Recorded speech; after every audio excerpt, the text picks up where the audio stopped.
নামাজের নিয়ত এটা কি মন থেকে আসবে নাকি মুখে বলতে হবে? চলুন আজ এটাই জেনে নেওয়া যাক। নামাজের আগে অনেকেই তো মুখে মুখে নিয়ত বলেন। আচ্ছা, নামাজের আগে অনেকেই তো মুখে মুখে নিয়ত বলেন। আচ্ছা, এই যে মুখে বলা, এর কি কোনো ভিত্তি আছে?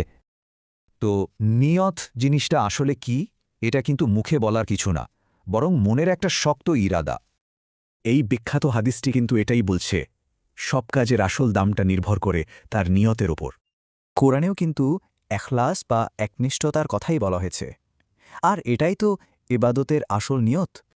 এখন প্রশ্ন হল, রসুল সাল্লাল্লাহু আলাইহি ওয়াসাল্লাম বা সাহাবীরা কিভাবে নামাজ শুরু করতেন? তারা কি মুখে কিছু বলতেন? ব্যাপারটা একদম পরিষ্কার।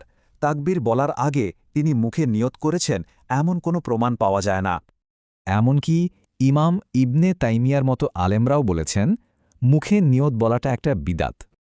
ইবনুল কাইয়ামও একই কথা বলেছেন। নবীর সাল্লাল্লাহু আলাইহি ওয়াসাল্লাম থেকে মুখে নিয়ত বলার কোনো সহি বর্ণনা নেই। তাহলে সঠিক নিয়মটা কি? খুব সহজ। মনে মনে ঠিক করুন কোন নামাজ পড়ছেন, আর আল্লাহু আকবার বলুন। তার মানে মুখে আরবি নিয়ত বলাটা কিন্তু কোনো সুন্নাত না। আসল কাজটা তো হলো অন্তরের। একটা দারুণ উদাহরণ দিয়ে ব্যাপারটা বোঝা যায়। নিয়ত হল তীর মারার আগে ঠিকঠাক নিশানা লাগানো, আর নামাজের কাজগুলো হল সেই নিশানা বরাবর তীরটা ছেড়ে দেওয়ার মতো। লক্ষ্য তো আগেই ঠিক করা। দেখুন, নিশানা ছাড়া তীর ছুড়লে কি কোনো লাভ আছে? ঠিক তেমনি নিয়ত ছাড়া নামাজও শুধু ওঠা বসা।